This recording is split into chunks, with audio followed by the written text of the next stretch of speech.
L'Iran réaffirme son rejet de l'appui constant accordé par certaines puissances étrangères aux terroristes armés en Syrie.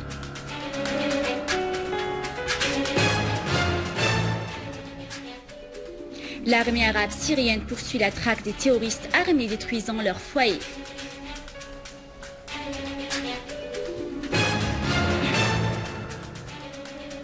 Des rapports de presse révèlent l'implication de la Turquie et de certains pays du Golfe dans l'appui logistique des terroristes en Syrie.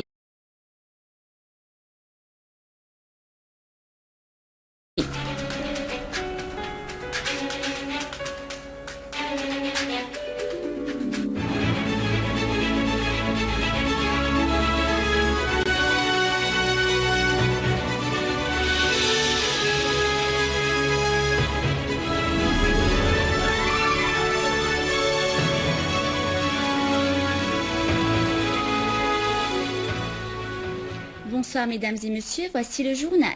Le secrétaire général du Haut Conseil national iranien de sécurité Saïd Jalili a précisé que les côtés qui poursuivent de l'étranger l'armement et le soutien des terroristes en Syrie ont pris des positions inacceptables et erronées. Ces armées servent à tuer des innocents, a ajouté le responsable iranien. Dans une conférence de presse tenue à Alma-Ata, capitale de Kazakhstan, à l'issue de la seconde session des pourparlers nucléaires entre son pays et le groupe de 6, Jalili a précisé que c'est le peuple syrien qui déterminera son avenir loin de toute ingérence étrangère. En ce qui concerne les pourparlers nucléaires entre son pays et le groupe des 6 pays, Jalili a précisé que les négociations ont été positives et qu'elles seront reprises au niveau des experts à Istanbul. Il a ajouté que l'entité sioniste est le seul suspect de posséder des armes nucléaires au Proche-Orient et que la communauté internationale doit agir avec fermeté à la désarmer. Le ministre russe adjoint aux Affaires étrangères Sergei Rypakov a qualifié de fructueuse la récente rencontre du groupe des 6 avec l'Iran au sujet de son dossier nucléaire. Rypakov a précisé que le groupe des 6 a proposé d'alléger les sanctions imposées à l'Iran et ne pas en ajouter d'autres en contrepartie de concessions iraniennes concernant l'arrêt de l'enrichissement de l'uranium 20% et la baisse de la productivité de la centrale de Fordo. Le responsable russe a ajouté qu'une nouvelle rencontre au niveau des experts aura lieu à Istanbul le 17 et 18 mars prochain avant la reprise des négociations le 5 et 6 avril.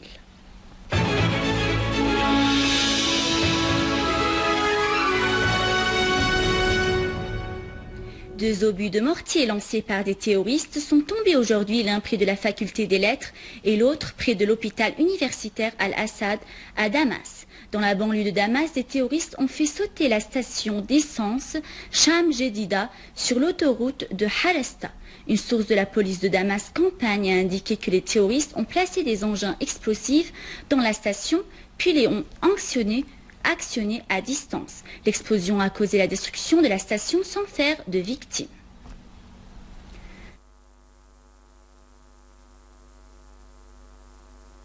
Au gouvernorat de Homs, l'armée et les gardes frontières ont déjoué une tentative d'infiltration à partir des territoires libanais. Un groupe terroriste qui a tenté de s'infiltrer à partir du Liban dans le secteur Alin Halat, près de Tal-Kalar, au gouvernorat de Homs a été repoussé par l'armée qui a tué ou blessé un grand nombre de ces terroristes. L'armée a aussi poursuivi plusieurs groupes terroristes dans ce gouvernorat, notamment à Talbissé, où plusieurs véhicules 4x4 équipés de mitrailleuses ont été détruits.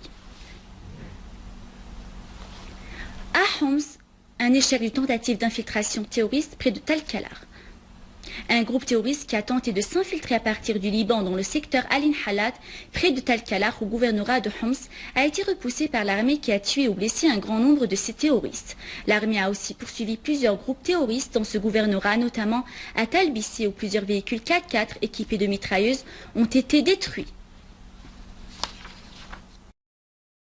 À Alep, des terroristes portant l'uniforme de l'armée arabe syrienne ont torturé nombre d'enfants dans le quartier de Barakat al-Hajar à Masaken Hanano en les filmant pour diffuser les images sur les chaînes tendancieuses et accuser l'armée arabe syrienne de le faire.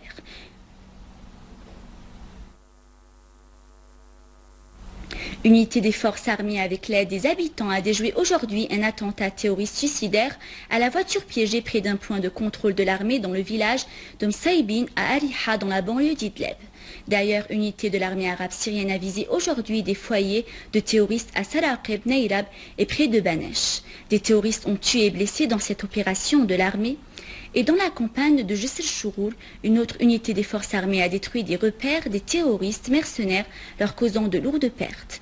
D'autres terroristes ont été tués dans la destruction de leur foyer dans l'école Sabbar à Ariha.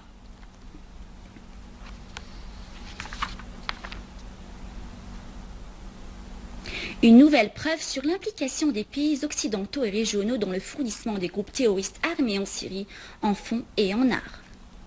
Des pays régionaux et occidentaux œuvrent publiquement pour faire échouer toutes les initiatives et les appels au dialogue national visant à une issue politique à la crise en Syrie.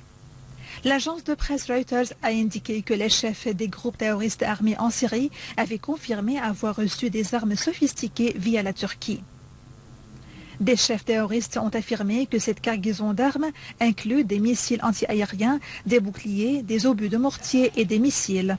L'un des terroristes se trouvant à Homs a affirmé que la livraison de ces armes a eu lieu à travers le passage frontalier de Bab el-Hawa, ajoutant qu'une autre cargaison d'armes était arrivée, mais que l'opposition ne l'a pas encore reçue.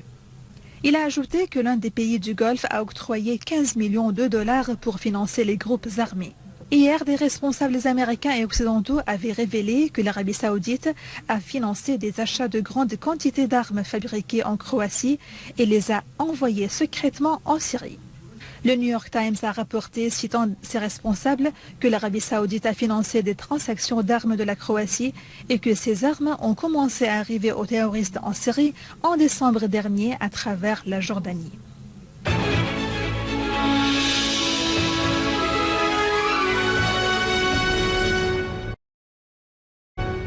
La Russie s'est dite préoccupée par la détérioration de la situation dans les territoires palestiniens occupés après la mort du détenu palestinien Arafat Jaradat dans les prisons d'occupation israéliennes. Le ministère russe des Affaires étrangères a indiqué dans un communiqué que l'escalade des affrontements entre les Palestiniens et les soldats israéliens risque de déstabiliser la situation, soulignant la nécessité de prendre des mesures urgentes visant à apaiser la tension, y compris la libération des prisonniers palestiniens, en particulier ceux soumis à la détention administrative. En Égypte, le Front du sauvetage national d'opposition a décidé de boycotter les prochaines élections législatives et le dialogue lancé récemment par le président Mohamed Morsi, expliquant qu'il ne pouvait pas participer à ces élections sans avoir un code électoral juste et un gouvernement impartial.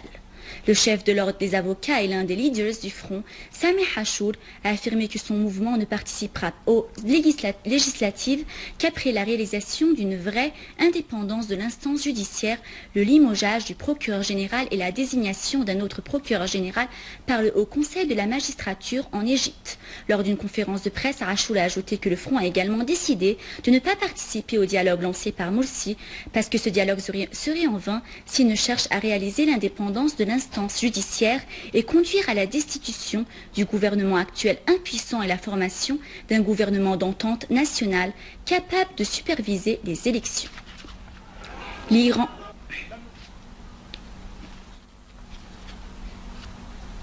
À la fin de ce journal, je vous rappelle les principaux titres. L'Iran réaffirme son rejet de l'appui constant accordé par certaines puissances étrangères aux terroristes armés en Syrie.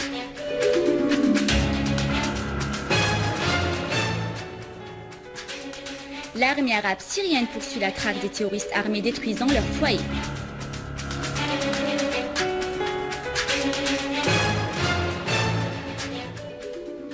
Des rapports de presse révèlent l'implication de la Turquie et de certains pays du Golfe dans l'appui logistique des terroristes en Syrie.